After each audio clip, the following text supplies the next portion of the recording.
Good evening. I'm Anna Garcia Doyle, the Executive Director of One Earth Film Festival, and I want to welcome you to our virtual screening and discussion of Thirst for Power, which is co-hosted by the College of Lake County and which will be preceded by a very short video message from our sponsors at the Nature Conservancy. Like so many other events, this one's original context was upended by the pandemic. Its date, planned for March, and its location, College of Lake County's state-of-the-art auditorium. We're glad to be able to finally proceed virtually this evening, and I'd like to acknowledge and thank David Husemoller, CLC's Sustainability Manager, and his team for their continued partnership over the years and for helping make tonight's event possible. David will be our facilitator for the evening, and I will introduce him shortly. If you've been to 3 screenings this week, you'll have heard my spiel already, but I think we feel that it's important to do a little bit of table setting. And so we anticipate that this evening will present rich opportunities for learning and provide a brave and safe space for critical conversation around issues that matter deeply at this time in our nation and in our world. This year's Festival 2020 theme was, and still is, the power of we. You see that right there on the screen, reminding us in this pandemic and election year that we can make change for our planet, both individually and collectively. One Earth's mission is to utilize the power of film to spark awareness and action on issues of environment and topics intersected with environment, including social justice. One way that mission is perhaps reflected is in the quote, "I always wondered why somebody didn't do something about that, and then I realized I am somebody." That's our invitation to you tonight, among other things, to realize that you are somebody and that you can do something. So our evening will take place in 4 parts. We're just doing a little bit of welcome now, and soon we're going to introduce you to some folks who will help us have a great discussion after the film. Right before we view the film, our AV lead, Garen, will share some quick Zoom basics, but for now, please know that we should all be muted unless we are called upon to speak, and that we will be using the chat for questions and discussion. We'll then move on to viewing the film together via Zoom's screen share feature. We will move into a conversation and Q&A that's facilitated with some wonderful panelists, including the film's director, about the film and its themes, including social and environmental justice and opportunities. We'll then end by sharing some concrete actions you can take to help in the topic areas of tonight's film and discussion. One last thing before we meet our facilitator and our program participants. If you're active on social media, please tell people this is happening. Amplify the community we're building here right now so that this conversation reverberates beyond those of us who are in this virtual room. So I would now like to introduce David Husemoller, our discussion facilitator and co-host for the evening. David Husemoller is the Sustainability Manager at the College of Lake County, where he has worked for the past 6 years. Prior to joining CLC, David was an urban planner with Lake County and served as a clinical social worker for 10 years. Thanks for playing the role of facilitator and for co-hosting with us. And I will now turn it over to you, David.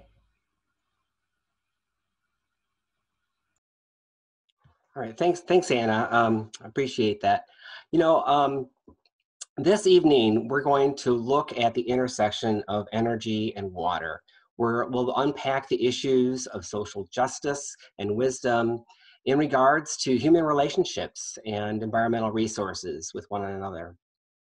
We'll discuss and reframe narratives around justice and environment and opportunities to transform our planet toward a hopeful future. I'm happy to be here tonight, helping to guide a conversation that attempts to spark and sustain actions for the protection of our one Earth and for the just, equitable treatment of its resources and its people. And so you see here in the slide, we've got these agreements for watching tonight's film. And so we're just asking people to approach conversation with respect, to put aside any preconceptions that you might have, internalize what you've learned tonight, acknowledge privilege, and understand difference in perspectives.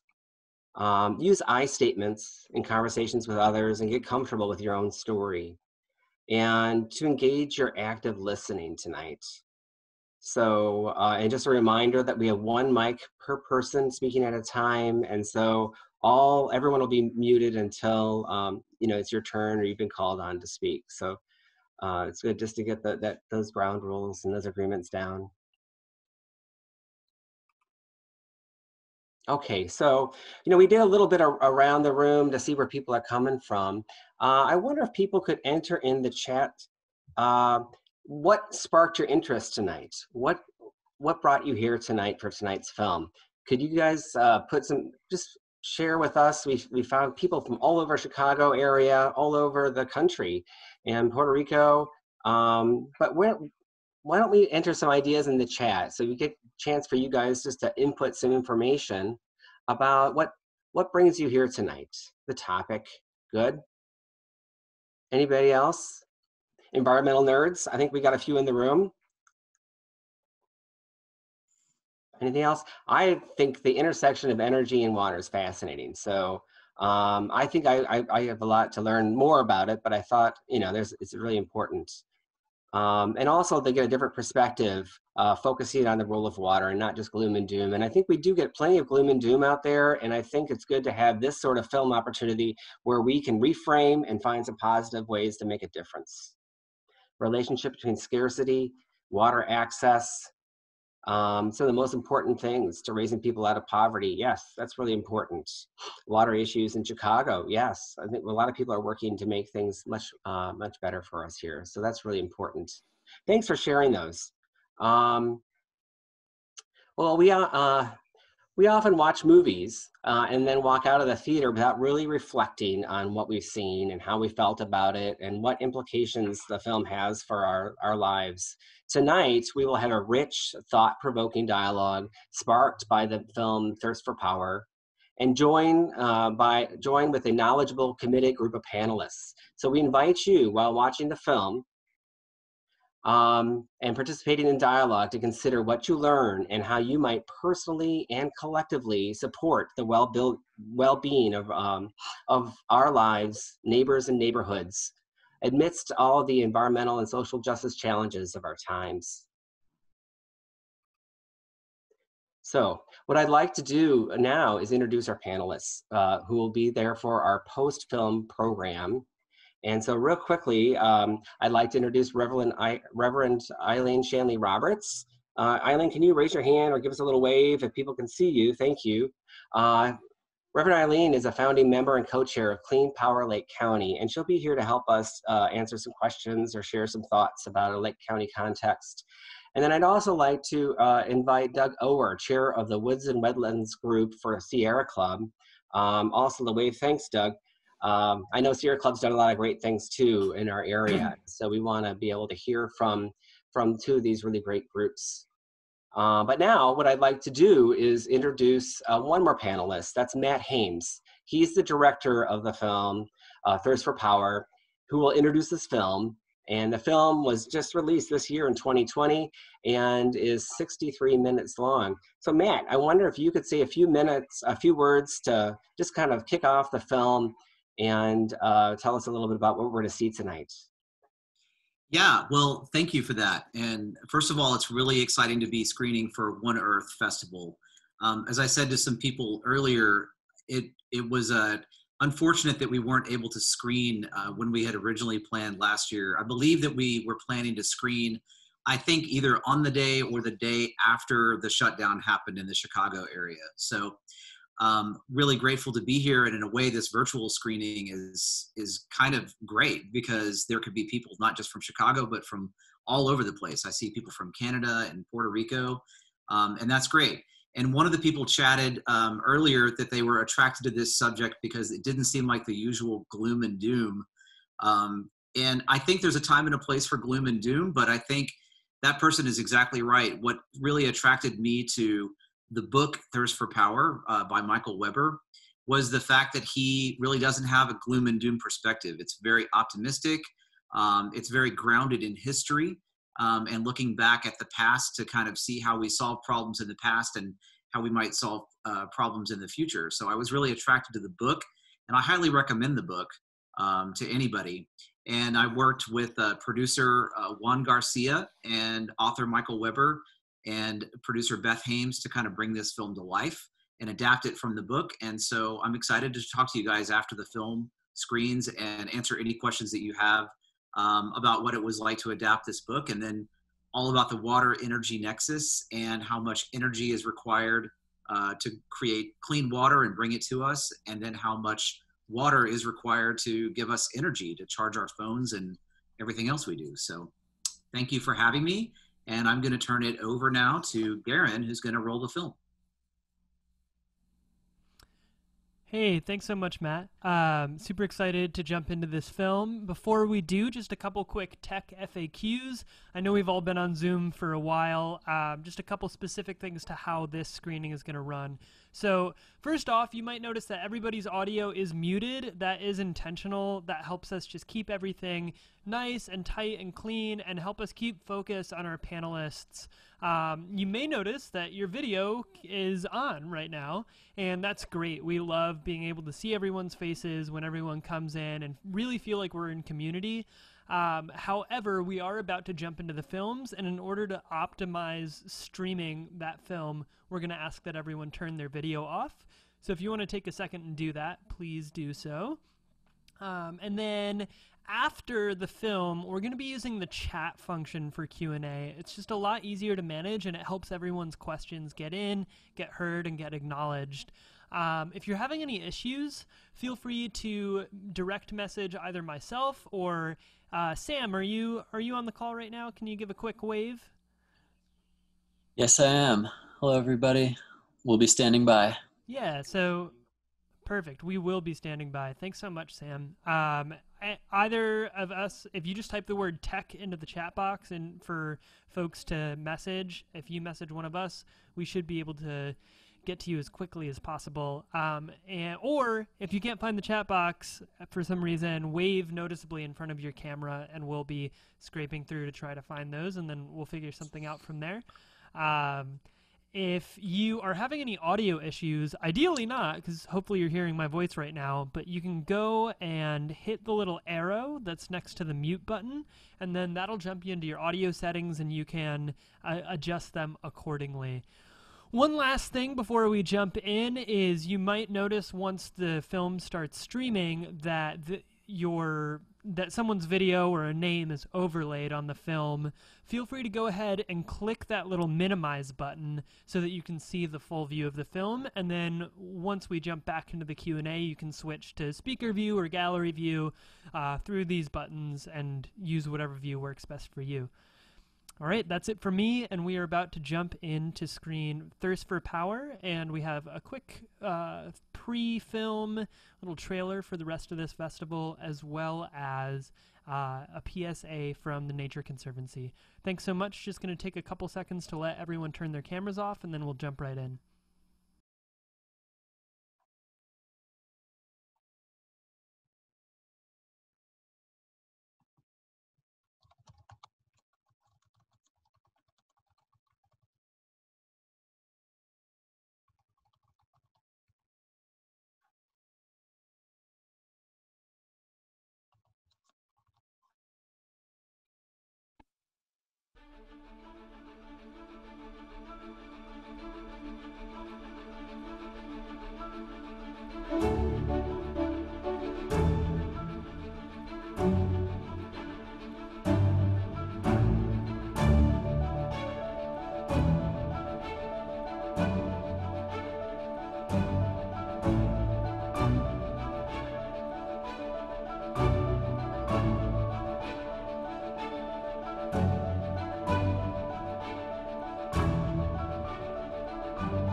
Major funding for Thirst for Power was provided by Itron.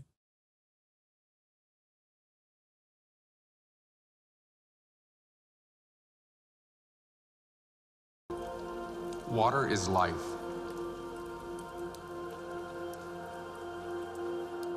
Scenes or lines or things that made an impression on you, feel free to share it with us. Put it in the chat. Water supply in LA.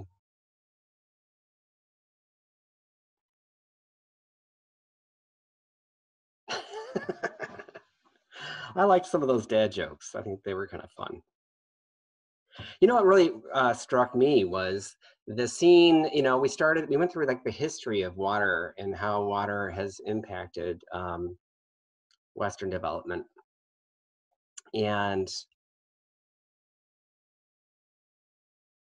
we started out like maybe these early civilizations have died out because of water shortages and droughts. And then we progress through history, and then we start looking at threats to our current water systems.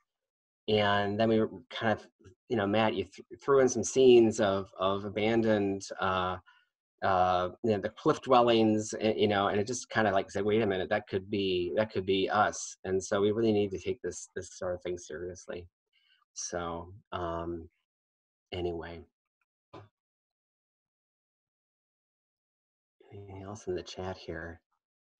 The amount of water used to produce electricity exceeds the amount we consume. I thought that was really touching too. I thought, okay, 150 gallons per day, and I used to do, when I was an urban planner, we would look at water use, and we would always, kind of go with certain estimates of water use per person, but we didn't really think about or account for energy production. And we need to, maybe conservation, going back to conservation was really a big thing for me to hear that again. So, all right. Well, listen, I would like to,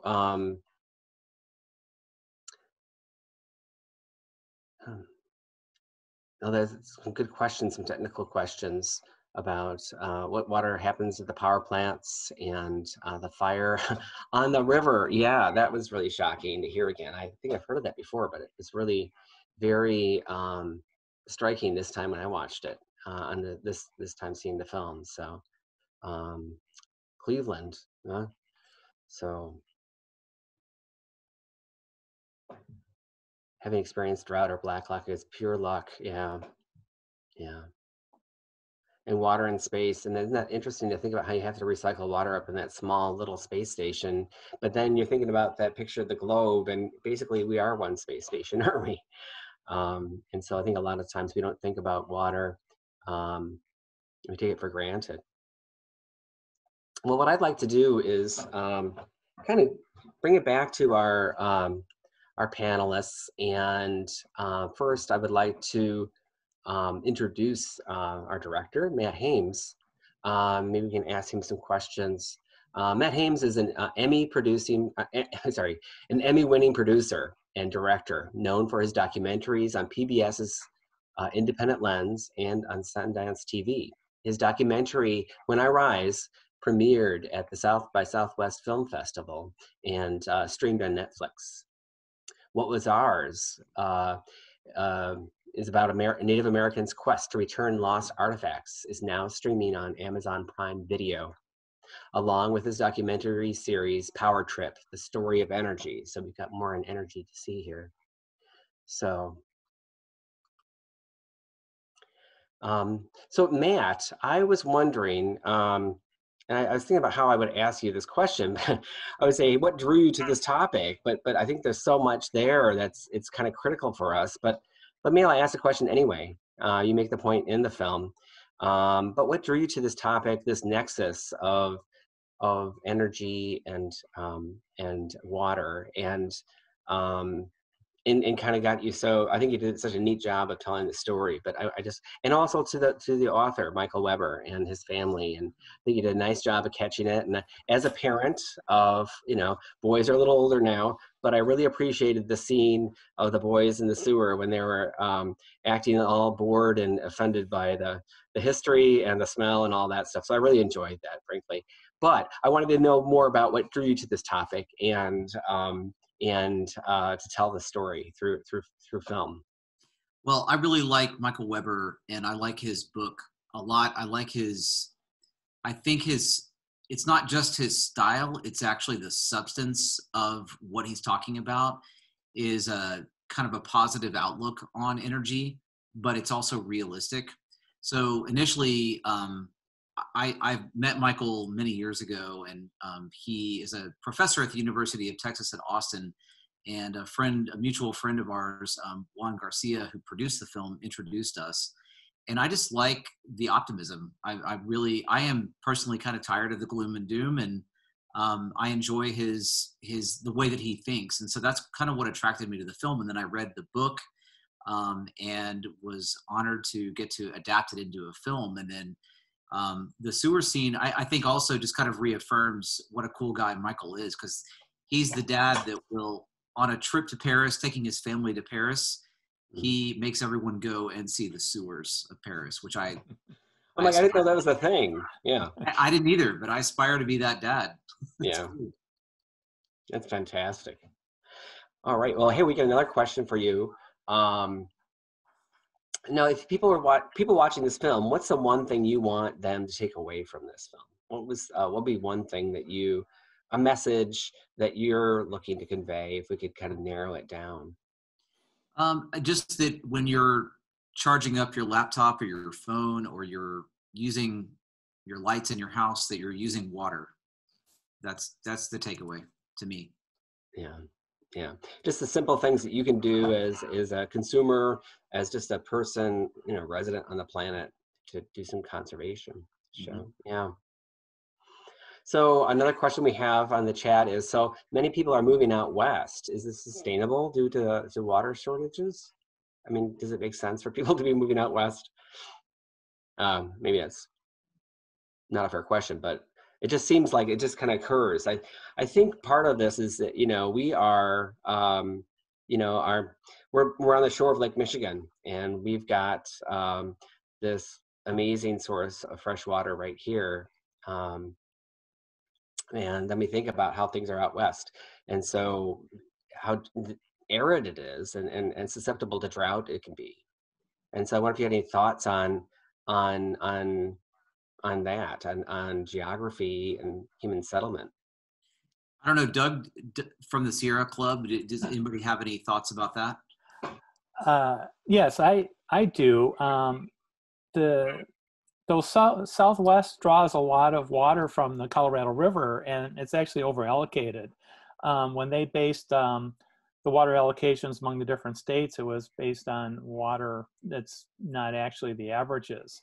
So Phoenix, Las Vegas, they are all extremely vulnerable.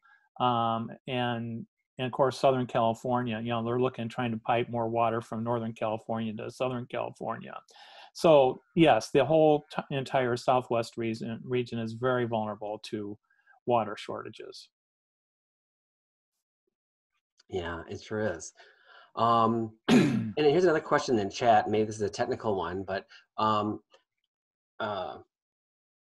how do we really measure water better? How can we measure water better than we do, like water use now, than we do? And so, and maybe that could help us to understand how much we're actually going through and how much we're using. And so, and then another question, part of that is like for energy cooling. I guess a lot of folks are thinking about energy use for cooling power plants, and where does that go? So how do we measure it, and just what happens to water that's gone through the cooling cycle with power plants? Yeah, I was surprised to learn that there's really not a whole lot of study on how much water we're using, not just for our showers and drinking water, but for our electricity. And there are some academics that are doing those studies. I interviewed someone out in California. She was in the film, and she's actually looked at that. But it's really amazing if you think about the amount of water that we're all using, not just through our taps, but actually, or toilets, but through our, what we're doing in terms of our electricity use. And I think also one of the points that I was trying to kind of get across in the film, that you have to look at those kinds of questions when you think about building a brand new power plant. And in terms of the question about the West and whether or not, that's sustainable, I think another thing that I learned from talking to people, interviewing people, and from Michael's book is that the geography of a particular place has its own unique challenges and its own unique benefits. So you may be able to live near the ocean, and maybe desalination makes sense right near the ocean. But if you live in the middle of, the Pacific Northwest, like further inland, it may be that hydroelectric makes a lot of sense. It may be that if you live in, another place that you're totally landlocked, you need to look at other things, possibly nuclear. And so I think that one of the things that I learned is there's no real one size fits all for generating electricity in terms of like how much water you're using. You have to look at the geography and look at what you have available to you, and then make the right decisions according to the geography that you're in. Great. Well, yeah, let's bring in our other panelists too. I introduce Doug Ower is the chair of the local Woods and Wetlands group of the Sierra Club, which has 2,500 members and covers Lake County and Northeast Cook County. Woods and Wetlands Group has local conservation campaigns to protect our air, water, open spaces, outing programs, and advocate for environmental legislation at the state and local levels. Currently, our political team is working hard to get environmental champions elected to county board and state legislature. And then I'd like to introduce the Reverend Eileen Shanley Roberts, the Assistant Director of Contextual Education at Bexley Seabury Seminary Federation, where she teaches field education, Anglican formation, and courses on the theology and management of resources. Eileen's been an Episcopal priest since 2004, and prior to joining the BSSF faculty, she was rector at Christ Episcopal Church in Waukegan for 11 years, where she served on the boards of Waukegan to College, Lake County United, and Elder Care Lake County. She's a founding member of Clean Power Lake County and continues to serve on the steering committee. Eileen lives in Highland Park with her husband, Ross. She's an avid gardener who tries to balance her passion for environmental policy with her love of working outdoors. I'm a gardener too, and I share some of that. So questions I had, I wanted to just kind of call out a couple questions for Reverend Eileen and Doug, but let me start with you, Reverend Eileen. I have a feeling, now many folks don't know that we're located in Lake County, just north of Chicago, and on the banks of Lake Michigan. And you helped co-found a group called Clean Power Lake County. And I think that might have something to do with the fact that there is a coal power plant in Waukegan, the county capital, and where a lot of the work of Clean Power Lake County is taking place. And so I'm wondering if you noticed any local impacts that you can share with people, impacts on water and air from having a coal power plant in the city where so many people live. Yes, and David, your memory is very good. Yeah, Clean Power Lake County is related specifically to the fact that there is a coal-fired power plant in Waukegan. We started working with the Sierra Club to transition our community away from dirty power towards clean energy production. And this became a serious issue facing our community because that coal-powered plant is the single largest point source of air and water pollution in Lake County. Yeah. So there was a question in the chat about the water that's used for cooling power plants. In the case of Waukegan, the power plant has a discharge for that warm water directly into the lake. It creates its own unique little ecosystem that is unlike anywhere else in Lake Michigan. That discharge is probably 100 yards, maybe 200 yards north of the Waukegan Municipal Beach. It, you know, it's a gray water discharge. It's determined to be safe. It is not as far out into the lake as the intake for our drinking water. I was going to ask about the intake for drinking water and that. Yeah, it's an interesting balance that they have on where the water is discharged and where the intake is for drinking water. In our work, we started by focusing on the air pollution and have now transitioned more towards emphasizing the danger posed by coal ash contamination to our groundwater, which leaches and contaminates all of the groundwater in the area and jeopardizes Lake Michigan as well, because the coal ash ponds are also located very, very close to the lake. And as those of us who live in this area know, the last several years we've experienced extensive erosion with the increasing lake levels. So those coal ash ponds are now closer to the lake than they were 5 years ago. Yeah. And I just want to remind folks too that Lake Michigan, a lot of the Great Lakes are at record high this year. And so we're like, hey, that's lots of water supply. Isn't that great? But just 8 years ago in 2012, we had a record low level of the Lake Michigan. And so that is a huge transition to go from record low to record high in 8 years. And so that does in fact impact things that we just don't expect. And the designers of those coal ash ponds must have been thinking that they were safe or whatever, you know. So, but also I'd like to just to jump over to Doug, and then we can kind of open up to more general questions. But Doug, over, I know that Sierra Club has been active around the country and also here in Lake County and the Chicago area, working to protect waterways. What are some of the intersections of water and energy that you've experienced in the work that you've been involved with Sierra Club? Yeah, well, I tend to be more involved on the power side of things. So on that end of things, as Eileen mentioned, the coal ash ponds is a big issue here in Lake County. And, you know, Clean Power Lake County, Sierra Club, and other environmental organizations got a bill passed last year to put much better regulations in place on coal ash all around the state. And so the regulations are in the process of being finalized right now. So, you know, that's one thing we see in terms of water is statewide pollution from power plants. Another area in Southern Illinois, of course, is very large in mining.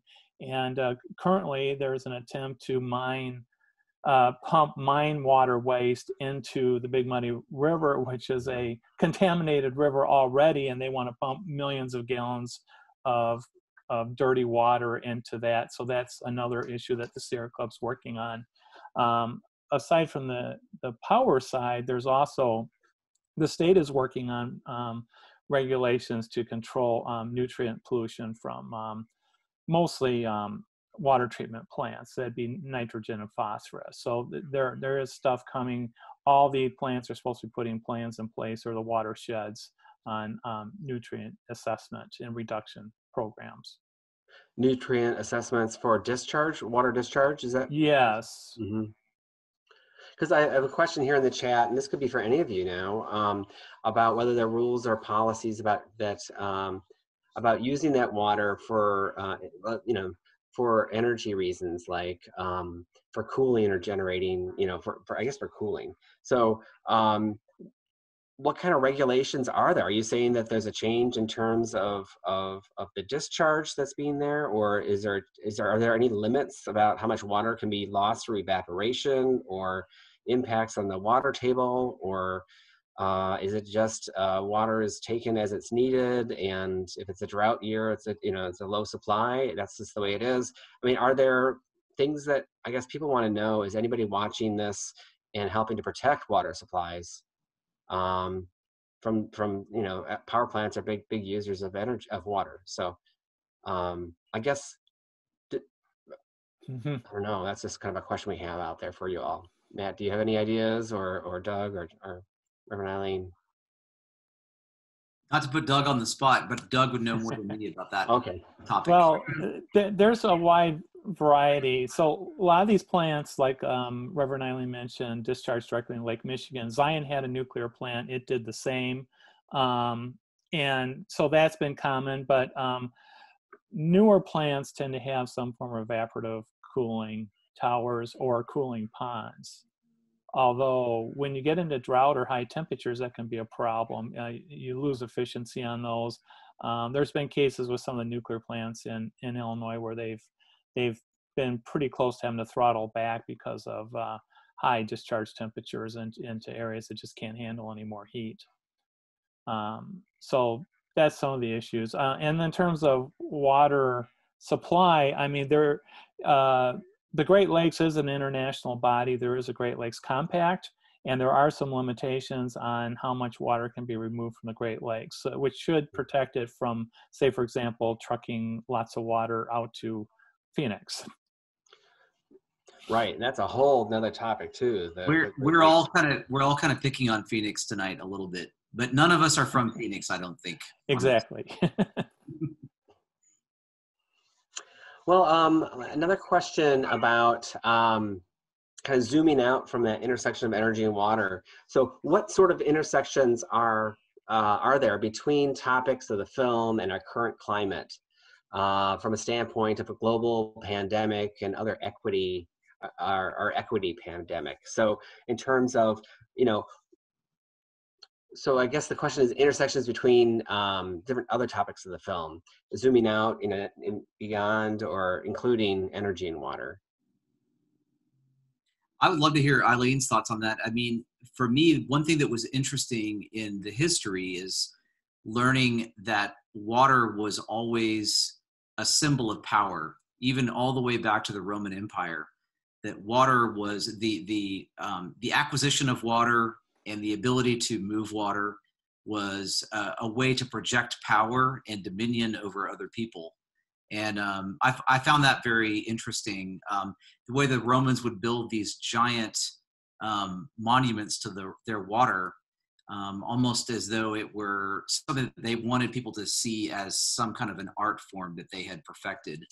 And then you go to the Palace of Versailles in France, and there's these water fountains, and for the higher classes of people, the acquisition of water and the ability to have water was something that they bragged about and wanted to show the rest of the world. So I'll just throw that out there.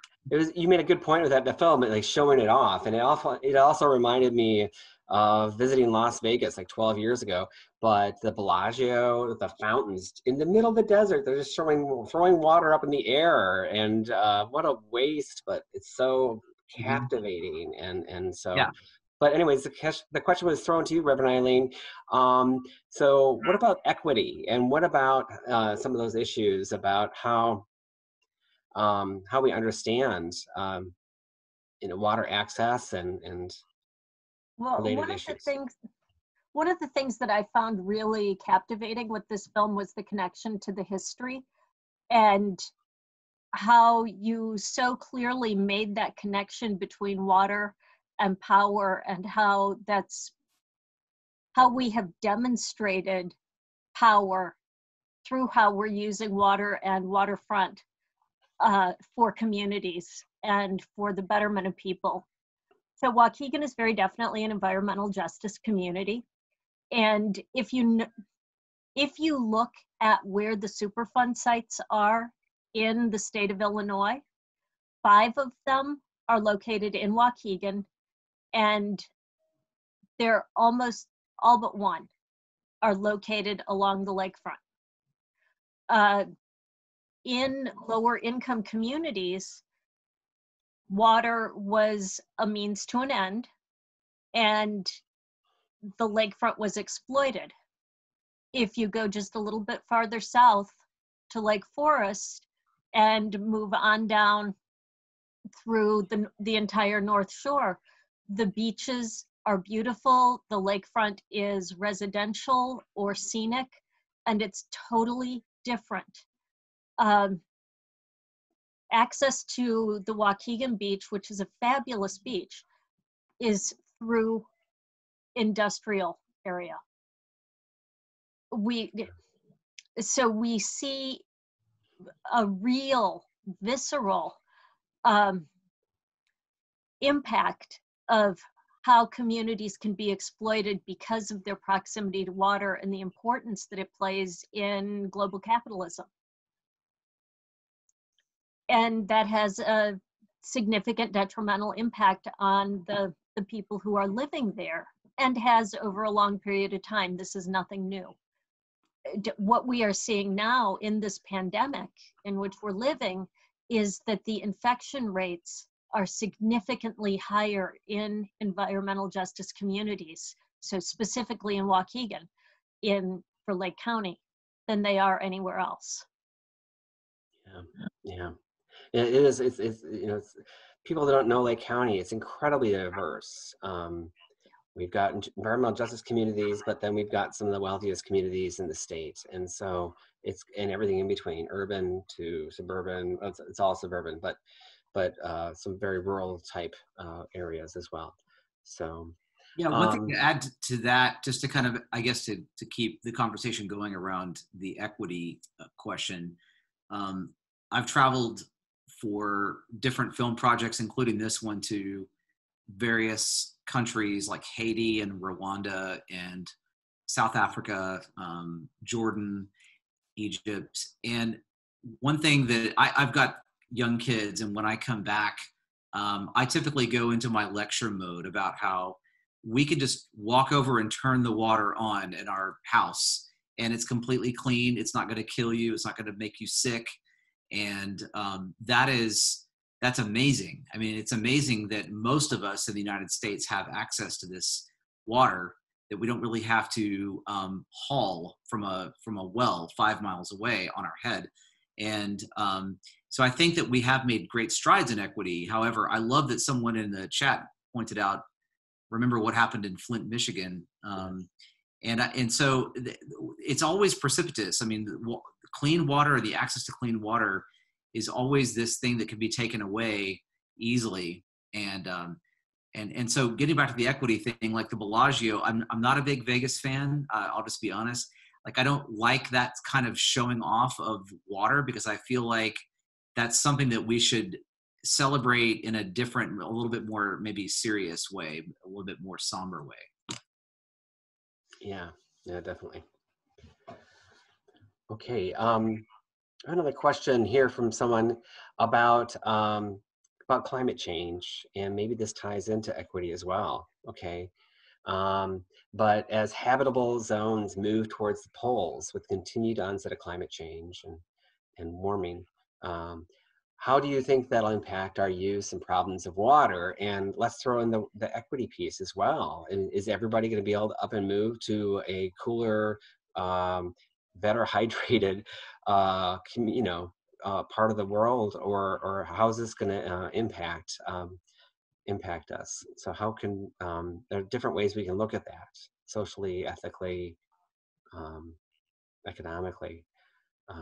But what are some thoughts about climate change and migration, or impacts on water and the availability of water and the ability of other people to move who may have a more difficult time doing that? Any thoughts? I'll throw out that in the film, you already saw that there are various theories of different civilizations, China, the people in the American Southwest, that the access to water is critical to a civilization. So, yeah. And I was just talking to my mom this week about Arizona, and she has friends, or she just sold you know, she had some property down there and sold it. And I said, well, it's good that you don't hold on to property down there. I just worry about drought. I worry about water. I worry about that. She says, why would you ever worry about water? I mean, I said, Mom, it's the desert. And she just didn't think about that, you know? And so it's just so many people take it for granted that it's just, why isn't it always there? You just find a way to get it. So anyway, I think that sort of thing can happen. And I don't know if that would, you know, we could anticipate other environmental impacts of people moving to other parts of the world. Well, what about other things that we should be paying attention to? Are there some things that you recommend for people to do to get involved? We talk about conservation. It's super important. Starting at home, if everybody does a little bit, it makes a big difference. And conservation is so important. But what are some other things we can do to either make a difference or get involved? And maybe our local people have some ideas. Clean Power or Sierra Club might be a plug for you. Sure, I can go.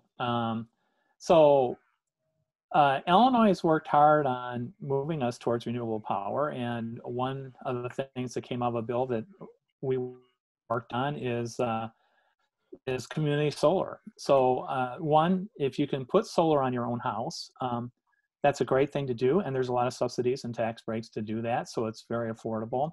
But if you know, for whatever reason can't do that, there is community solar, and that's coming on board, and you're pretty much guaranteed a 20% reduction in your electrical cost from the supplier side of it, and with no investment. So it's a great way to switch off of using coal or fossil fuels and move in towards clean power. I agree, and I saw that in the film. I think, Matt, that was a really nice solution to throw in there.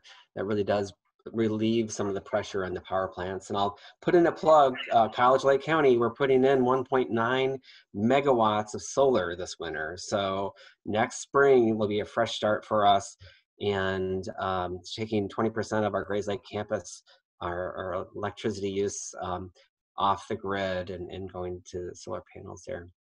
Reverend Eileen, do you have some ideas for what else we can do to get involved or make a difference? I can do another plug. We are very hopeful. We've been working for the last 18 months, I think, on the Clean Energy Jobs Act. Many of our more local state representatives are co-signers.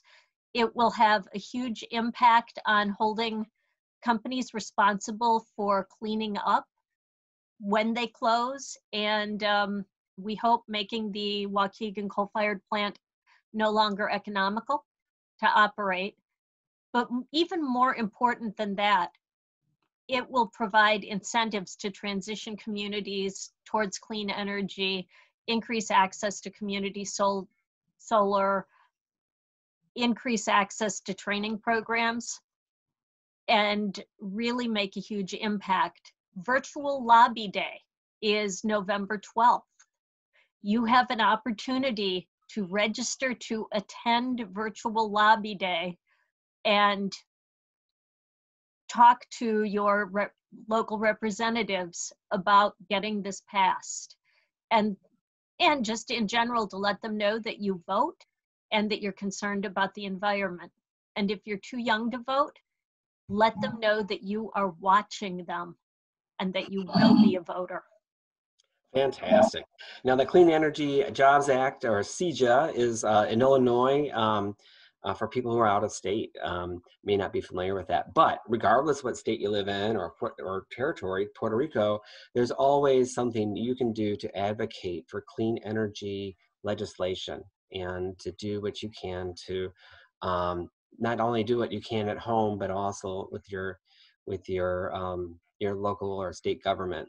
So I have a question here from the chat. Am I right that 30% of household water gets flushed down the toilet? And if that's true, I'd like to see everyone hang a sign in their bathroom. If it's yellow, let it mellow. If it's brown, flush it down.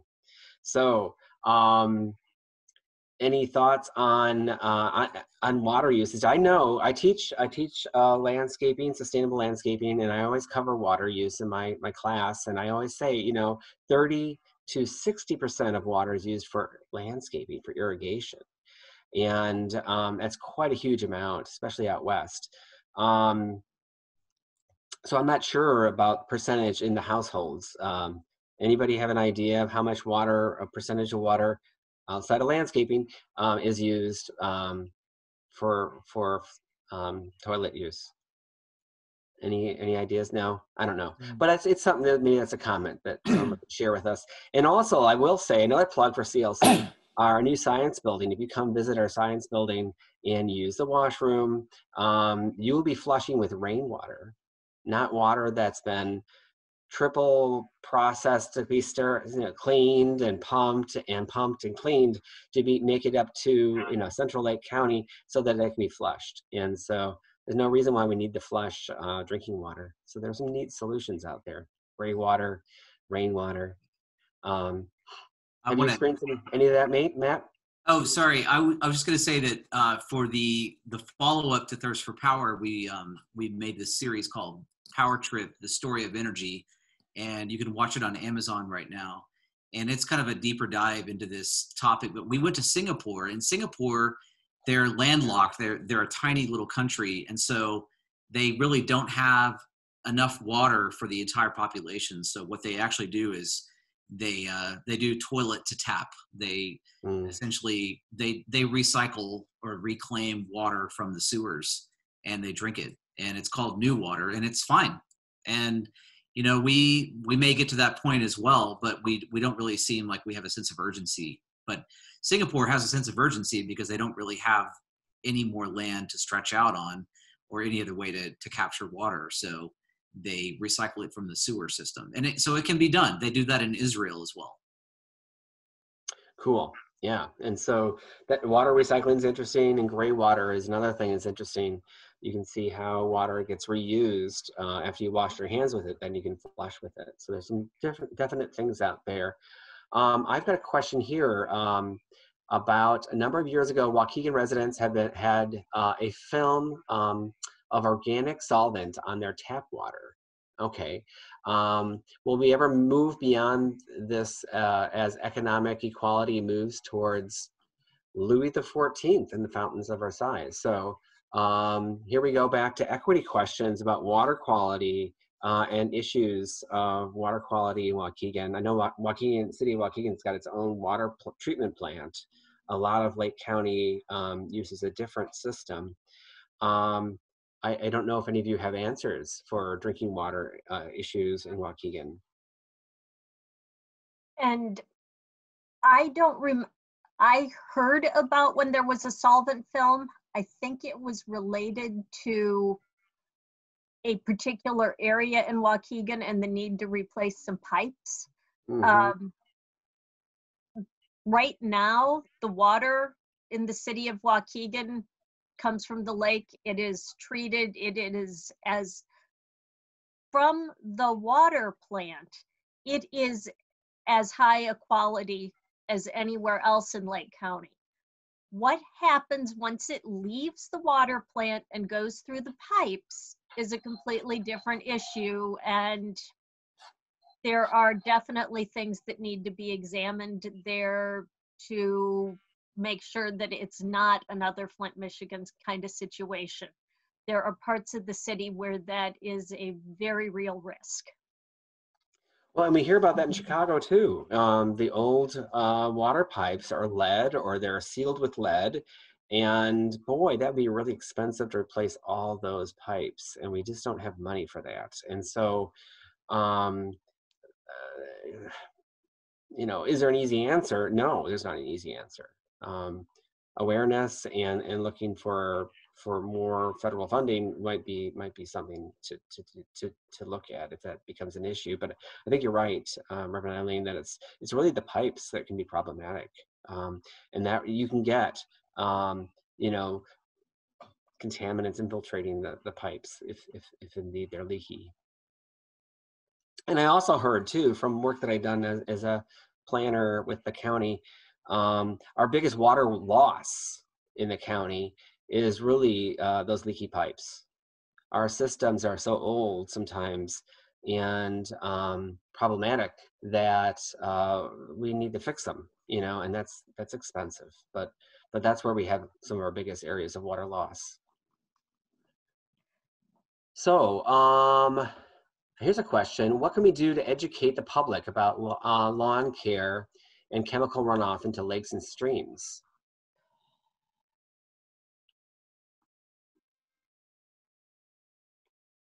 So anything about lawn care or lakes and streams? Well, phosphorus is certainly a big problem. I think a lot of that's been taken out, but you know, you really only need phosphorus for new lawns and should minimize usage of that for fertilizing. Another big problem is with, I'll just mention, it's not lawn care, but it has to do with driveway sealants, is in Illinois, most people use coal tar sealants, and that is incredibly damaging to water systems. And you can get asphalt sealants instead. So in the hardware stores, that's what you get. But commercial pliers are still using coal tar. And if you ask them, they will, many of them will do it as an alternate. So that's one thing. We've tried to get legislation passed on that, and so far been unsuccessful, but some towns have banned it. So coal tar is a byproduct of coal power plants, right? And it is so toxic, you're not allowed to throw it in the garbage. But you can put it on your lawn, on your driveway, and you're allowed to have your kids sit on the driveway and eat lunch and come on in with the tar on their hands and feet, but you cannot put it in the garbage because it's too toxic for garbage dumps. But it's okay for homes. And so that's really strange. And it just kind of gets me going. So I will stop there. Here's a question about permitting barriers to overcome rainwater in toilets. And this is something for me, and I have had experience with this, and I know that Illinois is one of the last states to figure out a way to permit gray water systems. And I think it had something to do with which union would get the exclusive contracts over the pipes, the pipe fitters or the plumbers. And they're saying that no one else is able to separate cold water from gray water, and so we need to figure out a way to do it. My understanding is that it is now permittable in the state of Illinois, but we will, point out that the first gray water toilet system, plumbing system was in the Lake County Forest Reserves, and so they have had gray water plumbing for their washrooms in their visitor center at Ryerson Woods. And they had to get special permission for that. And they were told they could only do rainwater for flushing if they put in blue dye in the toilet. So that way you're not tempted to drink out of the toilet because it's blue. And then if you still felt like you wanted to drink out of the toilet, they put a sign next to the toilet that says, "Do not drink out of the toilet," because it's rainwater. And so, because people want to drink out of the toilet, I guess. I don't know, but it was a little overkill, and I don't know. I just thought it was kind of hilarious. So, but yeah, I think it's actually coming around where people are allowed to do that, and it's just a matter of getting the right permits and the right professionals to help you do it. What does the panel think about increasing privatization of our water supplies? So there are a number of private water systems out there. Especially ones, well, that could be related to Lake Michigan water or well water. So what do you all think about private companies rather than public utilities helping us to deliver water to residents or businesses? I have some very strong feelings about this, but I have very strong feelings about things like for-profit hospitals and things. And anything that places profits above the common good of people in our communities. With the privatization of water access, we run a serious risk of officially creating a tiered system for access to clean water. And it becomes much more difficult to ensure that low-income communities have access to basic human rights. Yes, Yes, I think so. And that certainly raises questions for us. One thing I want to note too is that Juan Garcia is on the call in today, and I know Juan had worked with Matt on the film. Can we tell us, Matt or Juan, if you could speak up, or just tell us about your involvement with the film? Yeah, if someone can unmute Juan, maybe I can do that. Let me try it. There we go. Hey, Juan. Hey, everyone. Can you hear me? Yes, I can hear you. Yeah. Yes. Excellent. Well, I appreciate you having me here and Matt, and this has been a great conversation. Lots of, certainly lots of great topics when it comes to conservation and sustainability, lots of things. I was actually about to type it into the chat here, but we lose, if I remember correctly, the figure 3 years ago was something along the lines of about 1 billion gallons of water every year, just through leaky taps, leaky toilets, sprinkler systems, and that's all heated and treated water.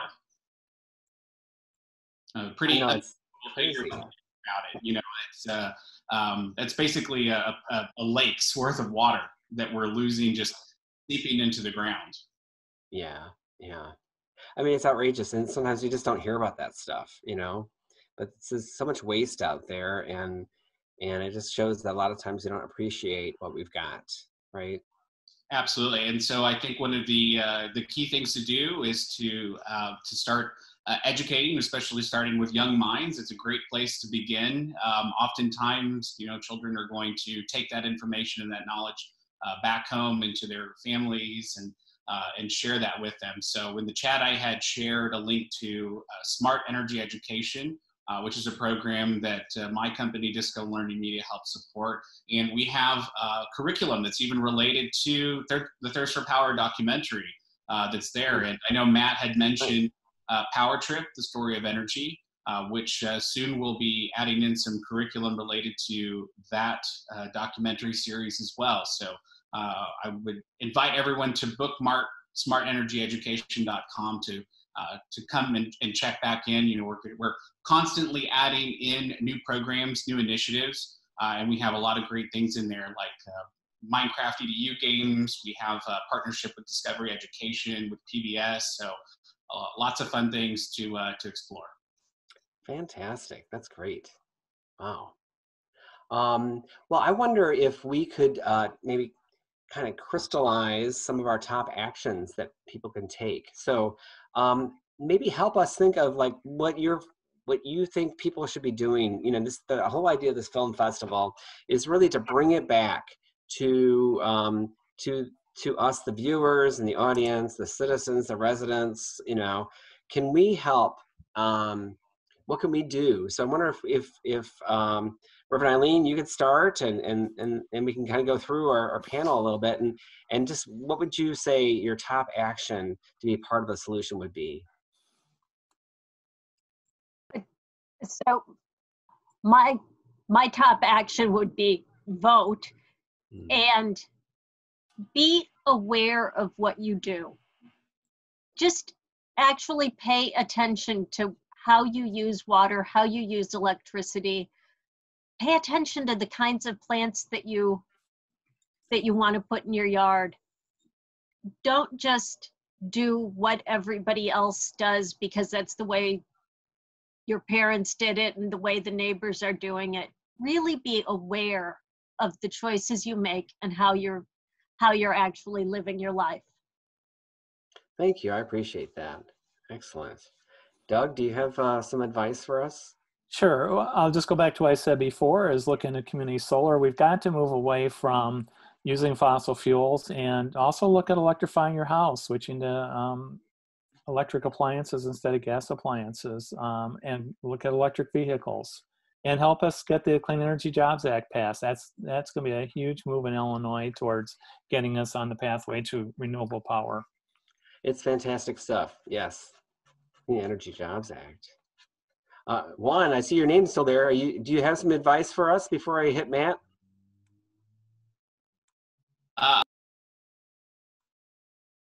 Oh, I can't hear you. There we go. And not to be a broken record, but I would just go back to education, right? That's really where it all begins. Access is really key. I know earlier in the conversation we were talking about equity, and we were talking about access and how that pertains to something that we think should just be as simple as getting clean water. But believe it or not, that same issue around access and equity even exists when we're talking about access to education. And just letting everyone know. So not just in the side of water, but even when we think about power and electricity, how many homes just don't have the weatherization that they need.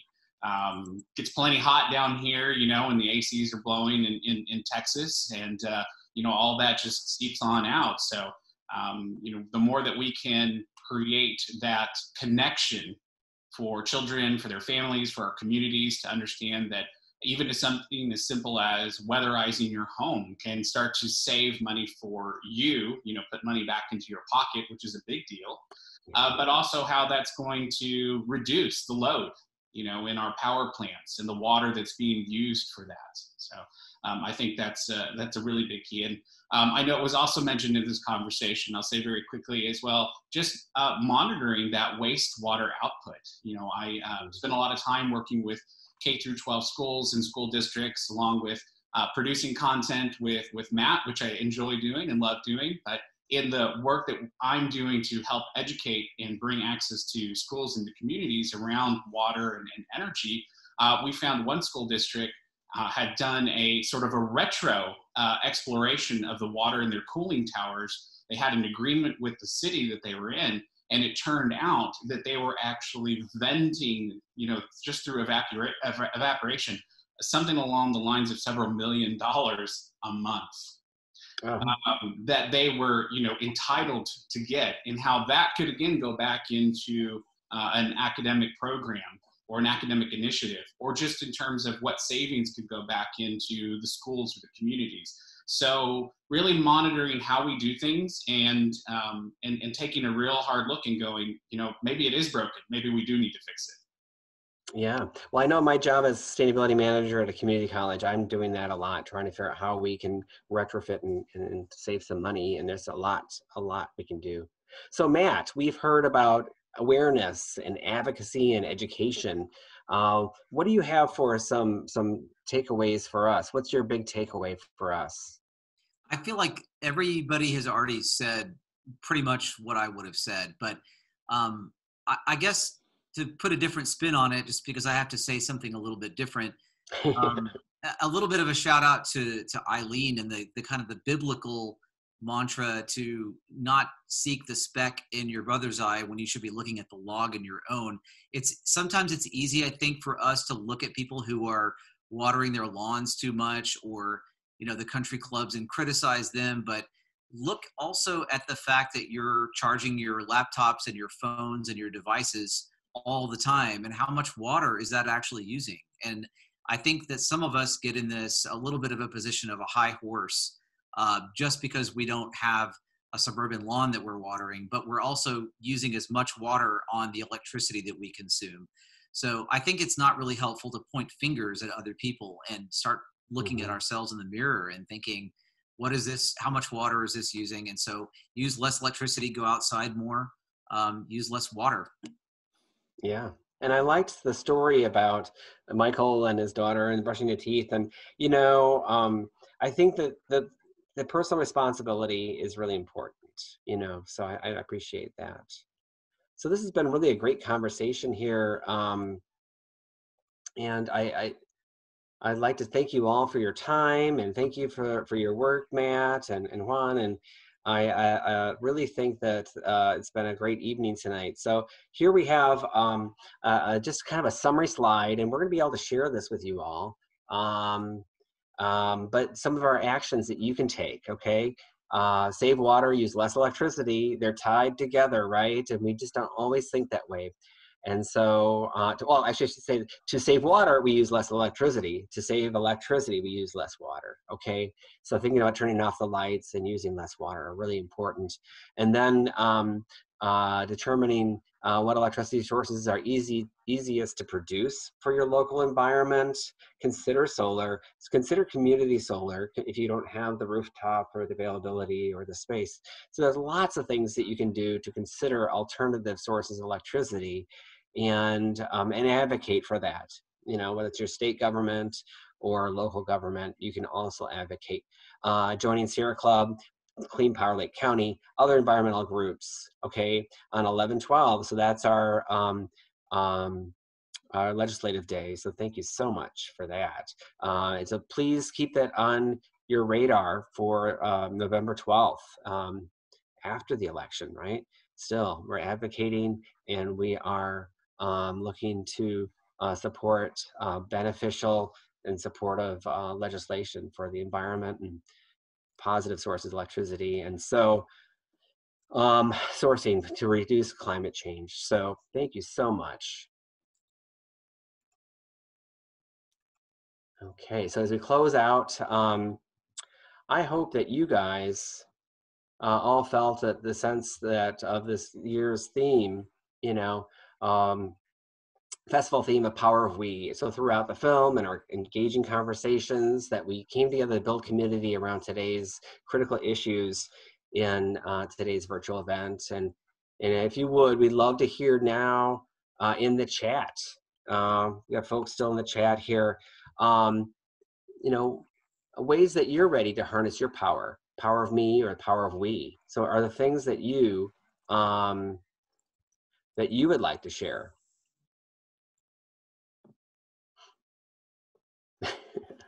I appreciate that, jokes. My kids don't. Anybody else in the chat you want to share what you felt? But if you're not ready to, that's fine too. Or what do you feel compelled to do as a result of tonight's film? Anything? Compelled to do?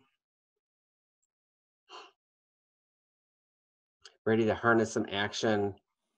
So there are lots of things that we can do, and so hopefully you will all, you know, reconsider how you approach your uses of energy and electricity. Inform others about this connection. You know, I think that's true. I think a lot of us didn't realize that connection was there, right?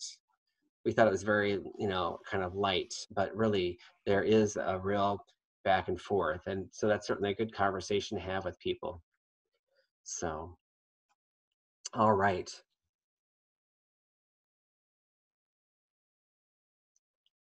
Yeah. Call out wastefulness and learning more about the topic and practicing things today. Thanks so much, everybody.